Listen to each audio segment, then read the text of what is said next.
put myself in the safekeeping of your audience tonight, here, physically, and those who are watching, and ask them if they really think that's what I do or what I'm like. And that the reason the questions come to me, all of them so far, is not just because of my sexual charisma. But if it was that all this, this description of me as dogmatic and my only description of others as being dogmatic was true, then I wouldn't be able to correct it in the time of this show. Christopher, just getting to the point of why religion still resonates, here's a quote from your book for you to reflect on. Religion is the sigh of the oppressed creature, the heart of a heartless world. It is the spirit of a spiritless situation. This is the opiate of the people, quotation goes on. And it goes on even more beautifully to say that... no, it's not from me. It's not from me. It goes on to say that criticism of religion has plucked the flowers from the chain, not so that men and women may wear the chain without consolation, but so that they may break the chain and cull the living flower. It's from Karl Marx. It's the opening of his critique of Hegel's philosophy of right. It's the most misrepresented quotation probably of the 19th century. It's the one where he doesn't say religion is the opium of the people. But he does. It's the one that shows that atheists are not dogmatists. But he does understand, essentially, in making that point, why religion still resonates today. He understands why religion is ineradicable, why it's part of the human makeup and personality, and why it's the most interesting argument that we have, because it was our first attempt at philosophy, just as it was our first attempt at healthcare, cosmology, astronomy, and so on. It's the argument that never goes stale. But I think one of the strengths of your book is that you do concede that religion is ineradicable. So, given that reality, I mean, I come back to the point, why not drop the bagging and smearing, and let's say the solvent is respectful public discourse. We judge things by their fruits, and if there be arguments which are put which are misconceived, then we talk that out. Okay, hang on. Father, you're the soul of charity, but I mean, who's been bagging and smearing? And you've said that twice. No. As if you're sitting there, our only protection against a wave of smearing and bashing. I thought that if, as long as we have a civil conversation, we don't have to keep on saying that that's what we're doing. Okay, in this civil conversation, we have an audience. We've got a gentleman up there with his hand up, and I'm going to come to you. This question's for Chris and for Waleed. Frank and Waleed. You said that we live in a pluralistic society, we're a duality society. What is your views on gay marriage, and why is it there seems to be such opposition from the Christian and Muslim societies against it? Okay, we'll take a quick answer from Frank and Waleed on that. I've just finished a national human rights inquiry. We've heard about this constantly around the country. I would approach the issue of gay marriage distinguishing two things. One, people of a religious disposition may have a view about what they call the sacramentality of marriage. I would see that as a separate question from the civil institution of marriage. Now, in terms of the civil institution of marriage, I think one of the welcome developments in Australia is we've got to the stage of saying that discrimination against people on the grounds of their sexuality should be wiped out completely, and that we're a better society for that being the case. In terms of the next step, whether or not in civil law there should be a recognition of the bond between two men or two women as being the same as marriage as it's presently understood, the real issue, I think, is whether or not that decision is best made by our elected politicians or whether it's made by unelected judges. And I think at the moment in Australia the view has been that that should be a decision of our elected politicians. My own view is, moving around the country, I think that younger Australians, they don't see it as a problem. It's not an issue. I think for a lot of older Australians, it's still an issue, and guess what? A lot of them happen to be married.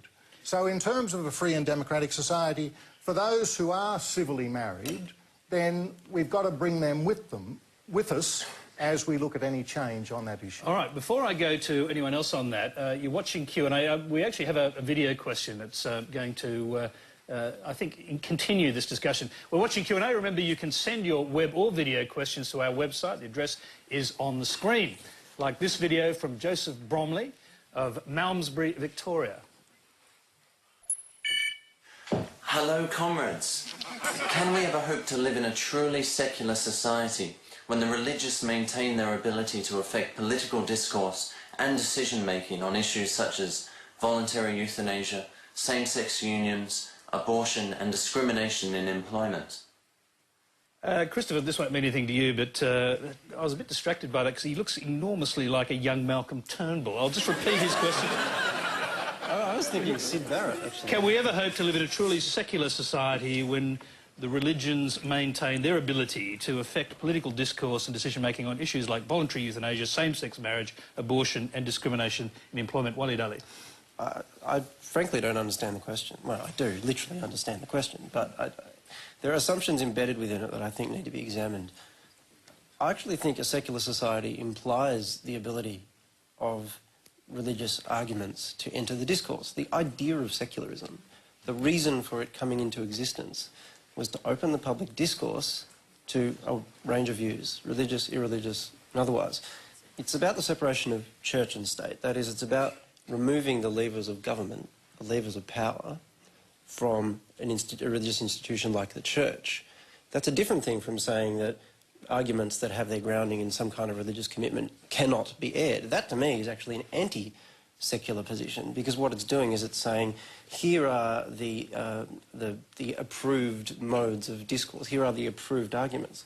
The idea of a secular society is to say, if you want to come from a socialist perspective, if you want to come from a Christian perspective, an Islamic perspective, a Hindu perspective, or some other perspective that as yet has not been conceived, fine, and we'll sort that out in the political process. I think to say, on euthanasia, religious people are not allowed to comment as religious people is ridiculous and anti-secular and anti-liberal. OK, Sally Warhart.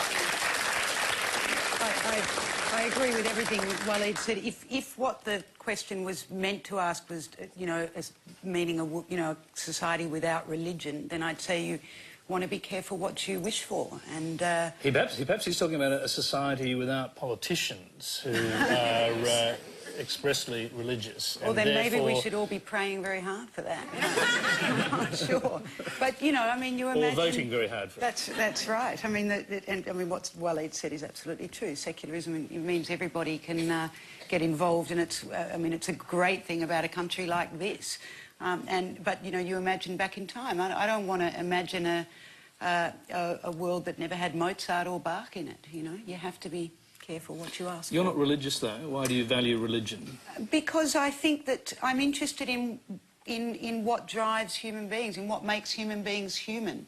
And I think there is obviously, whether you're religious or not, there is something in human beings that passions and faith override reason.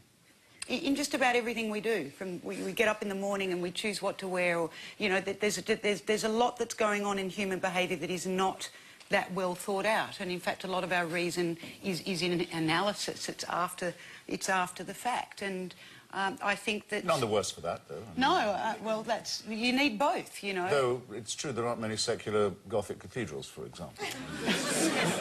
But Verdi could write a beautiful... What do you call the Kremlin?